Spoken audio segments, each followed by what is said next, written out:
नमस्कार, बहुत स्वागत है आप सभी का। आप देख रहे हैं जोहार झारखंड। मैं हूं आपके साथ जया मिश्रा। चलिए बुलेटिन की शुरुआत बड़ी खबर के साथ कर लेते हैं।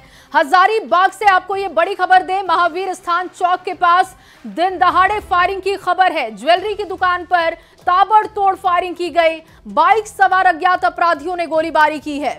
घटना को अंजाम देकर अपराधी फरार हो गए। घटना को लेकर लोगों में आक्रोश देखा गया। तस्वीरें आपके सामने हमने रखी है। मौके पर पुलिस की टीम पहुंची है, जांच शुरू कर दी गई है। 6 खोखा दुकान के बाहर से पुलिस ने बरामद भी किए। सदर थाना क्षेत्र का यह मामला बताया जा रहा है। ये तस्वीरें आप देख सकते हैं। देखिए किस तरीके से 2 अपराधी बाइक पर सवार होकर आते हैं। पीछे बैठा हुआ शख्स गोलीबारी करता है और वहां से फरार हो जाता है। दिन दहाड़े इस घटना को अंजाम दिया गया है। आप देख सकते हैं कि लोग वहां से आ जा रहे हैं और उसी वक्त बाइक पर सवार होकर 2 अपराधी आते हैं, गोलीबारी करते हैं और वहां से आराम से फरार हो जाते हैं। घटना को अंजाम देने के बाद ये अपराधी दोनों फरार हैं। हालांकि जो सीसीटीवी फुटेज इस वक्त आप देख रहे हैं, उसी के आधार पर पुलिस आगे की कार्रवाई में जुट चुकी है। इनकी पहचान करने की कोशिश की जा रही है। लोगों में आक्रोश है कि आखिर अपराधियों में प्रशासन का खौफ क्यों नहीं है, कानून का खौफ क्यों नहीं इनमें दिखाई देता। मौके पर पुलिस की टीम पहुंची। इस वक्त जो तस्वीर आप दूसरी विंडो में देख रहे हैं, उसमें देखिए किस तरीके से वहां पर स्थानीय लोग भी पहुंचे हैं। पूरी घटना के बारे में जानकारी दी जा रही है। पुलिस की टीम मौके पर पहुंची हुई है, छानबीन हो रही है। 6 खोखा दुकान के बाहर से पुलिस ने बरामद कर लिया है। सदर थाना क्षेत्र का ये पूरा मामला है।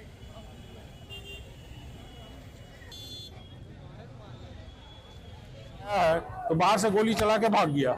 इसका मतलब है कि स्वर्णकार लोग को भयभीत किया जा रहा है और आगे भविष्य हम लोग का लग रहा है कि बहुत भयभीत जीवन बीतने वाला है। अगर पुलिस प्रशासन इस पर अगर कोई कार्रवाई नहीं करेगा तो हम स्वर्णकार संघ ठोस और निर्भय होकर कोई हम लोग आगे कदम उठाएंगे और एक आंदोलन करेंगे कि पुलिस प्रशासन इस पर संज्ञान ले और अपराधी को पकड़े, ताकि हम लोग अपने आप को सुरक्षित महसूस कर सके। हजारीबाग शहर के बडम बाजार स्थित एक स्वर्ण व्यवसायी को अज्ञात अपराधियों ने निशाना बनाया है। तस्वीर आपको हम दिखाना चाहेंगे कि देखिए बडम बाजार स्थित यह श्री ज्वेलर्स है, जहां पर एक मोटरसाइकिल वाहन में 2 अज्ञात अपराधी आते हैं और 7 राउंड जो है फायरिंग कर यहां से फरार हो जाते हैं। हालांकि इस घटना को लेकर जो है क्षेत्र में सनसनी भी देखने को मिल रहा है। साथ ही साथ अगर बात करें तो हजारीबाग का जो यहाँ पे तमाम पुलिस पदाधिकारी है वो यहाँ पर पहुंचे हैं और अंदर सीसीटीवी कैमरे की जाँच कर रहे हैं। बता दें कि जो 2 अज्ञात अपराधी है और फायरिंग कर रहे हैं, या जो पूरा वीडियो है या फिर पूरा वारदात जो है वो सीसीटीवी कैमरे में कैद हो गई है, उसके आधार पर जो है पुलिस तहकीकात कर रही है। पुलिस का यह कहना है कि जल्द ही जो इस पूरे घटना की जांच करते हुए आरोपी को जो है गिरफ्तार किया जाएगा। तो वहीं दूसरी तरफ अगर हम बात करें, जो स्वर्ण व्यवसायी संघ के जो लोग हैं उनके बीच एक आक्रोश के साथ साथ जो है कहीं ना कहीं एक दहशत का माहौल देखने को मिल रहा है, क्योंकि आए दिन जो स्वर्ण व्यवसायी है उन्हें अज्ञात अपराधी जो है वो एक निशाना बना रहे हैं। सुशांत सोनी, न्यूज 18 हजारीबाग। और चलिए इस वक्त की एक और बड़ी खबर आपको देते हैं। जीएसटी घोटाला मामले में जांच तेज कर दी गई है। जमशेदपुर पहुंची सीबीआई और एसीबी की टीम। इस वक्त जो अपडेट है आपके सामने रख रहे हैं। सीजीएसटी के अपर आयुक्त रणविजय कुमार के बिष्टुपुर के नार्दन टाउन स्थित सरकारी आवास पर लगभग 5 घंटे तक छापेमारी की गई। आपको बताएं कि सीजीएसटी के अपर आयुक्त हैं रणविजय कुमार, उनके यहां पर लगभग 5 घंटे तक छापेमारी हुई है। जांच के दौरान कई महत्वपूर्ण दस्तावेज सीबीआई ने जब्त कर लिए। आरोप है कि जब ये पटना में थे उस समय अलग अलग कंपनियों के नाम से जीएसटी घोटाला किया गया था, जिसके बाद सीबीआई और एसीबी की टीम ने ये कार्रवाई की है। बड़ी झारखंड समेत जमशेदपुर में भी सीबीआई की दबिश देखने को मिल रही है। जहां जमशेदपुर में 8 सदस्यीय टीम जो है सीबीआई की, वो जमशेदपुर शहर पहुंचती है और उसके बाद छापेमारी करती है। बता दूं कि जमशेदपुर के जीएसटी अपर आयुक्त रणविजय कुमार के जमशेदपुर सरकारी आवास पर जो है सीबीआई की टीम छापेमारी करती है और उसके बाद 5 से 6 घंटे पूरी तरह से उनके घर पर दस्तावेज की जांच की जाती है और उसके बाद जीएसटी के जो अपर आयुक्त रणविजय कुमार के घर में जो दस्तावेज प्राप्त होते हैं उसे उठाकर ले जाती है। बता दूं कि पूरा मामला जो है वो 800 करोड़ के फर्जी निर्यात घोटाला मामले को लेकर सीबीआई ये पूरी तरह से कार्रवाई कर रही है।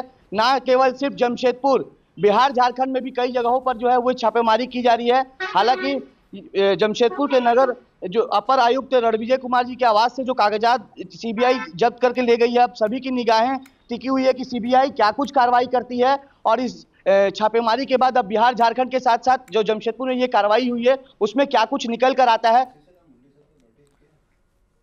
और चलिए एक और बड़ी खबर आपको गोड्डा से दे, जहां पर 13 साल के एक मासूम की इलाज के अभाव में मौत हो गई। परिवार वालों का कहना है कि 108 नंबर पर कॉल करने के 3 घंटे के बाद वहां पर एम्बुलेंस पहुंची। परिवार वाले पहले ठाकुर गंगठी के पीएचसी में बच्चे को लेकर पहुंचे और वहां के डॉक्टर्स ने सदर अस्पताल के लिए रेफर कर दिया। सदर अस्पताल के डॉक्टर्स ने रिम्स रेफर कर दिया। एम्बुलेंस के पहुंचने में देरी और बिना इलाज रेफर करने की वजह से बच्चे की जान चली गई है। रांची ले जाने के दौरान बच्चे की जान चली गई। मदन चौकी गांव निवासी संतोष महतो की बेटी खेलने के दौरान छत से गिर गई थी। बच्ची की मौत के बाद स्वास्थ्य व्यवस्था पर अब सवाल उठाए जा रहे हैं। हॉस्पिटल में एम्बुलेंस लगाने के बाद भी कुछ आया नहीं। क्या बोलता है?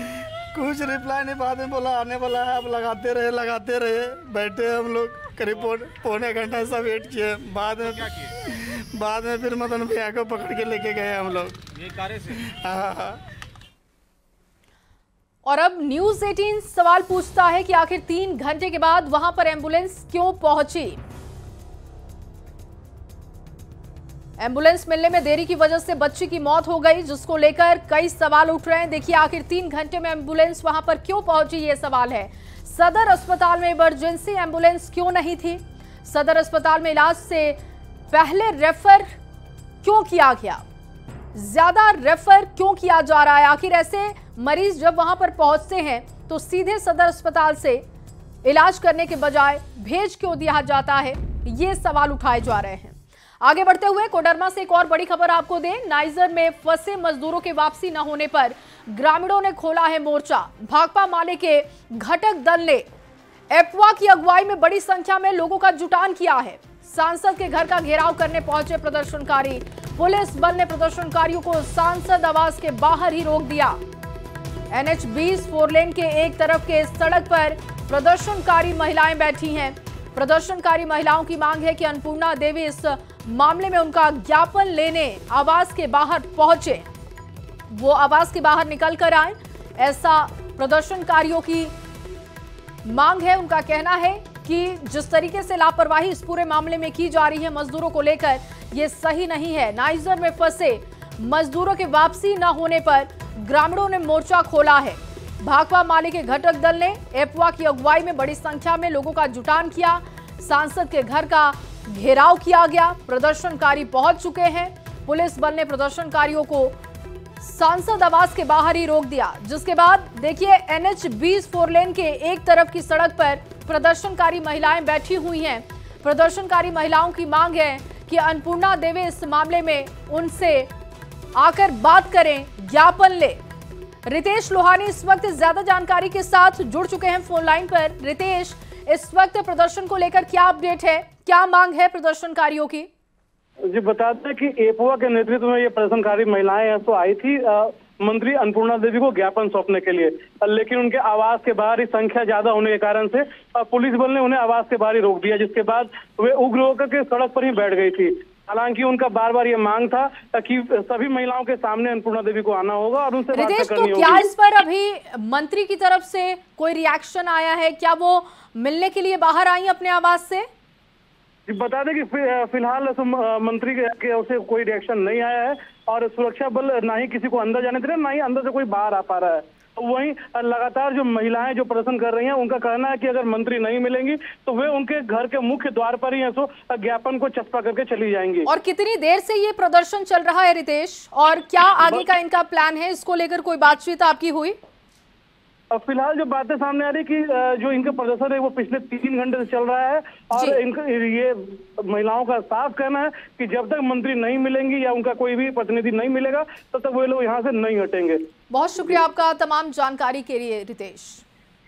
और चलिए रुक करते हैं अगली खबर की ओर। दुमका रेलवे स्टेशन परिसर से कोयला डंपिंग यार्ड हटाने की मांग को लेकर 37 सप्ताह से हर रविवार को रसिकपुर और आसपास के ग्रामीणों का धरना प्रदर्शन चल रहा है। आरपीएफ से विवाद में यह प्रदर्शन बदल चुका है। आरपीएफ ने स्टेशन परिसर में धरना देने से मना किया तो आंदोलन का नेतृत्व कर रहे रविशंकर मंडल और ग्रामीण जमीन पर बैठ गए, जिसकी तस्वीरें आप देख रहे हैं। नारेबाजी वो करने लगे। विवाद इतना बढ़ गया कि आरपीएफ कर्मी तिरपाल हटाने लगे और आंदोलनकारी जबरन जमीन पर डटे हुए दिखाई दिए। वह इस पूरे मामले में आरपीएफ थाना प्रभारी कुछ भी बोलने से बचते हुए दिखाई दिए और घटनास्थल को खाली कराने को लेकर कहा गया कि रैयतों के हक में आंदोलन के लिए मौके पर सैकड़ों ग्रामीण मौजूद रहे। ये धरना प्रदर्शन बोला कि हम ही सरकार है, यहाँ का जमीन को हम ही बेचेंगे। हम लोग काटीकुन एरिया में हम लोग सरकार को भी दिखा दे चुकी यहाँ का जो संविधान है, यहाँ का कानून है, उसी के अनुसार हमने लड़ाई किया और उसी के कानून से आज लड़ाई होगा। इसलिए धरना नहीं देने दिया जा रहा है कि इनका समुच्चा इस धरना का प्रदर्शन से यहाँ से लेके जहाँ तक माइंस है वहाँ असर पड़ चुका है और यहाँ सेंट्रल तक असर पड़ चुका है, इसलिए हम लोग को दबाना चाह रहे हैं। और चलिए इस बीच आपको एक और बड़ी खबर देते हैं। बोकारो से ये बड़ी जानकारी, जहां पैसों की लेन देन में ब्यूटी पार्लर में मारपीट कर दी गई है। ब्यूटी पार्लर संचालिका और महिला के बीच में ये मारपीट हो गई है। पैसों की लेन देन का ये पूरा मामला है। बीच बचाव करने आए शख्स को भी पीटा गया। आरोपी महिला ने पत्थर से ब्यूटी पार्लर को क्षतिग्रस्त किया। सेक्टर 12 थाना क्षेत्र का ये मामला है। देखिए तस्वीरें आपको दिखा रहे हैं। बताया जा रहा है कि पैसों के लेन देन का ये पूरा मामला था और इसी बीच दो लोग आपस में भिड़ गए। ब्यूटी पार्लर की संचालिका और एक महिला के बीच में ये मारपीट हुई। कुछ लोग जो बीच बचाव करने के लिए पहुंचे थे उनको भी नहीं बख्शा गया। फेशियल का पैसा इतना बचा हुआ है वो नहीं दी, और ऐसे भी इसका पति कमाता नहीं है उतना, ठीक है, तो हमसे पैसा ही मांगते रहती है हमेशा, और हम है कि दे दिए उतना पैसा। हाँ वही पैसा और फिर पैसा मांग रही थी, तो हम बोले पहले का पैसा 4-5 हजार रुपया बचा हुआ हमको दे दीजिए। गाली दे के देखिए इशारा सारा जाती कर दिया। हम अकेले थे, गेट तोड़ते हुए इन मेरे पास आई है। पैसा 5-6 हजार नहीं था, 3,000 रुपया था। 2,000 में पहले दे चुकी थी और आज मैं अपनी दोस्त के साथ में जा करके उसको दी हूँ। तो ये झगड़ा हो गया। हाँ, और मुझे जब पैसा तुमको दे रहे तो तुमको मुझे मारने की क्या जरूरत है? गर्दन में मेरा हाथ लगा के पत्थर आप मारे हैं? हाँ, जब हमको मारी हूँ तब सर मारे हैं सर, तब हम पत्थर चलाए हैं उसको। मामला ये कि पैसे का लेन देन था, वही मांगने गया हुआ था। इनकी साली जो है कुमार सानू की साली जो है वो पैसा दी हुई थी गुड़िया कुमारी को, तो उसी को मांगने गई थी, उसी बकाया पैसा को मांगने गई थी। इसी पर दोनों में बकझक हुआ और गुड़िया देवी अपने भाई लोग को बुला ली, उसका भाई लोग इनको मारा है। क्या कर रही है पुलिस मामले में? इस पर अभी जांच किया कैसे मारा है, कैसे। और अगली बड़ी खबर रांची से, जहां पर अवैध शराब के कारोबार का भंडाफोड़ हुआ। एक किंगपिन सहित 3 आरोपी गिरफ्तार किए गए हैं। 50 पेटी अवैध विदेशी शराब की बरामदगी की गई है। दरअसल अवैध शराब के नेक्सस के भंडाफोड़ करने को लेकर उत्पाद विभाग के द्वारा सिकीदरी, अनगढ़ा और नामकुम इलाके में छापेमारी की गई थी। तीनों थाना क्षेत्रों से एक आरोपी की गिरफ्तारी भी हुई है। इस पूरे खेल का मास्टरमाइंड रामनाथ गोपा भी उत्पाद विभाग के हत्थे चढ़ा, जो पहले भी अवैध शराब के मामले में जेल की हवा खा चुका है और फिर से इसकी गिरफ्तारी की गई है। 45 लीटर प्लास्टिक बोतल में विदेशी शराब बरामद किया गया और वहां से एक अभियुक्त को गिरफ्तार किया गया। वो ठाकुर दास बेदिया को गिरफ्तार वहां से किए। उसकी निशानदेही पर कि वह माल कहां से लाया है, इसकी जब तहकीकात किया गया तो वो जराडी के आदमी का नाम लिया। तो हम लोग जराडी में जाकर के, अनगढ़ा थाना अंतर्गत है, जराडी में जाकर बुद्धेश्वर बेदिया के घर में छापामारी किए तो वहाँ लगभग 517 लीटर पेट बोतल में अवैध विदेशी शराब बरामद किए। और अगली खबर जामताड़ा से है, जहां पर धतुला मोड़ के पास चावल लदा ट्रक पलट गया। ड्राइवर और खलासी ट्रक के अंदर ही फंसे थे। आसपास के लोगों ने फंसे ड्राइवर खलासी की मदद नहीं की, बल्कि चावल की बोरियों की लूट वहां पर मच गई। आप देखिए इन तस्वीरों में आप साफ देख सकते हैं कि कैसे लोग वहां पर पहुंचते हैं। चावल की बोरियां लेकर वो भाग रहे हैं। देखते ही देखते गांव वाले चावल की सैकड़ों बोरियां लूट लेते हैं। काफी देर के बाद ट्रक के ड्राइवर और खलासी को बाहर निकाला गया। बताया जा रहा है कि पश्चिम बंगाल से ट्रक धनबाद के निरसा जा रहा था। सूचना मिलने के बाद पहुंची पुलिस ने चावल की बोरियों को लूटने वालों को अब पहचानने की कोशिश शुरू कर दी है। लूटने से बचाया भी गया। पुलिस चावल लूटने वालों की पहचान में जुटी हुई है। इस घटना ने साबित कर दिया कि लोगों के लिए दूसरे की जान से ज्यादा कीमती मुफ्त का सामान है। दो तस्वीरें आपके सामने हैं। चावल की जब लूट हो रही थी उस वक्त की आप तस्वीर देख रहे हैं। दूसरी तरफ देखिए, ड्राइवर और खलासी फंसे हुए थे, लेकिन उनको निकालने वाला वहां पर कोई नहीं था। किसी का ध्यान उस तरफ नहीं गया। फिर लोगों ने क्या किया वहां पर, आप देखिए किस तरीके से चावल की बोरियां लूटने की होड़ वहां पर दिखाई दी।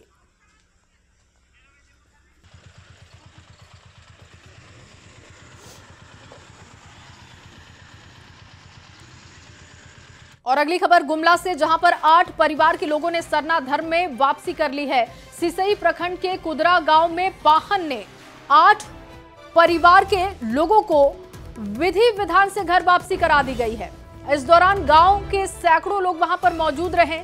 ये 8 परिवार सालों पहले दूसरे धर्म को अपना चुका था और इसके बाद हिंदू संगठन और आदिवासी समाज के लोगों की पहल से सभी 8 जनजाति परिवार दोबारा अपने मूल धर्म में वापसी कर सके हैं।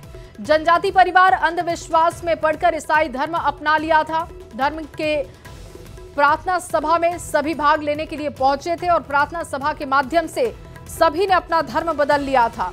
अब अपने धर्म में वापस आकर बहुत खुश दिखाई दे रहे हैं।